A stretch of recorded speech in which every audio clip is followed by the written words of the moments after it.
Bonjour à tous, aujourd'hui on va voir étape par étape comment on fabrique deux photons intriqués. Mais avant ça, qu'est-ce que l'intrication? C'est ce phénomène étrange où deux particules restent connectées instantanément, quelle que soit la distance qui les sépare.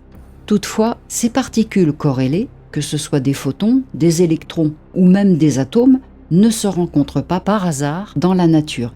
Il faut les créer et les préparer en laboratoire. On utilise surtout des photons car ils sont faciles à manipuler, ils sont capables de parcourir de grandes distances sans trop se perturber et leur état peut être mesuré avec précision. Comment fabrique-t-on ces photons intriqués? La méthode la plus courante est la conversion paramétrique descendante spontanée ou SPDC. On utilise un laser qui envoie un faisceau de lumière constitué de photons qui ont une certaine énergie. Le faisceau est dirigé vers un cristal, souvent le bêta-borate de barium, qui a une particularité bien spécifique. Lorsqu'un photon du laser, appelé photon pompe ou photon initial, entre dans le cristal, celui-ci absorbe ce photon et émet en retour deux nouveaux photons appelés signal et Edler. Le photon signal est celui qui est utile, que l'on mesure ou que l'on envoie dans une expérience. Le photon Edler, lui, joue le rôle de partenaire corrélé. Il n'est généralement pas utilisé directement, mais sa relation avec le signal est essentielle pour l'intrication. Donc, ces deux photons réémis partagent l'énergie du photon initial, mais pas forcément de manière égale. L'un peut avoir un peu plus d'énergie que l'autre. Mais la somme de leurs énergies reste toujours exactement égale à celle du photon incident, conformément à la loi de conservation de l'énergie. Mais ils restent intriqués, c'est-à-dire que leurs états quantiques sont liés. Deux cas sont possibles.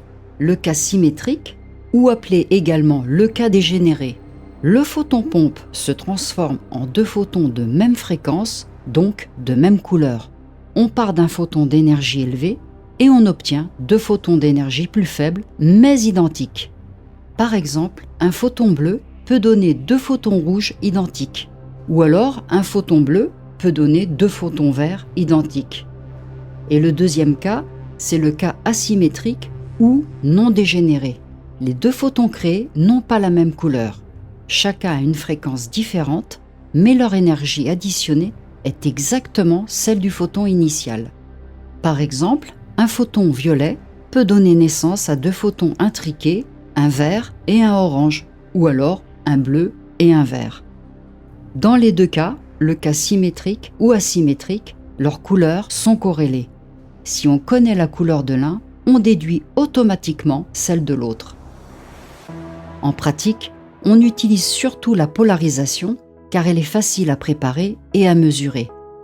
Il existe deux types d'états intriqués en polarisation car l'intrication peut se réaliser différemment selon la préparation du système. Premièrement, les états peuvent être corrélés. Les deux photons ont la même polarisation, leurs champs électriques sont donc alignés. Par exemple, si l'un est horizontal, l'autre l'est aussi. Si l'un est vertical, l'autre est vertical. Et deuxièmement, les états anticorrélés. Les photons ont des polarisations opposées ou complémentaires, c'est-à-dire que leurs champs électriques sont perpendiculaires. Si l'un est horizontal, l'autre est vertical et inversement. C'est le type utilisé pour la plupart des tests de Bell car il conserve cette opposition quelle que soit la base de mesure, horizontale, verticale, diagonale ou circulaire.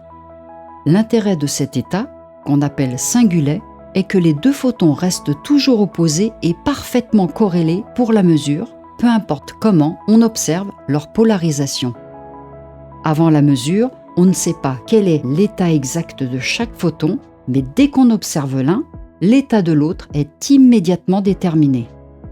Cette connexion existe dès leur création et persiste même si les photons s'éloignent énormément. D'autres propriétés, autres que la polarisation, peuvent être aussi intriquées, mais elles sont moins courantes. Les deux photons peuvent être aussi liés sur la couleur, la fréquence donc, ou dans certains dispositifs, on peut aussi intriquer où et quand chaque photon arrive. Ils peuvent être aussi liés à la direction. Souvent, les photons sortent du cristal dans des directions opposées. Ils peuvent être aussi liés par le sens de rotation, appelé spin, c'est-à-dire le moment angulaire de l'un est toujours opposé à celui de l'autre. Après leur création, les deux photons intriqués, Signal et Heidler, sortent du cristal dans des directions précises, souvent en formant un cône de lumière. Les photons se trouvent sur les bords opposés de ce cône et c'est là qu'on peut les détecter pour mesurer leur intrication. Après la division, ils se répartissent naturellement de façon à ce que la somme de leur direction et leur vitesse corresponde à celle du photon original, ce qui les fait partir dans des directions opposées autour du cône. On place des fibres optiques sur les bords du cône, les fibres captent les photons exactement là où ils sortent et ces fibres conduisent les photons jusqu'au détecteur.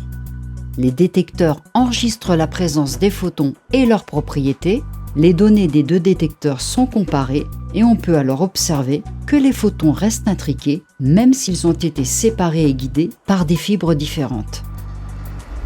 Grâce aux travaux de John Bell et aux expériences menées depuis, notamment celles d'Alain Aspect, on sait aujourd'hui que la nature ne suit pas les règles classiques.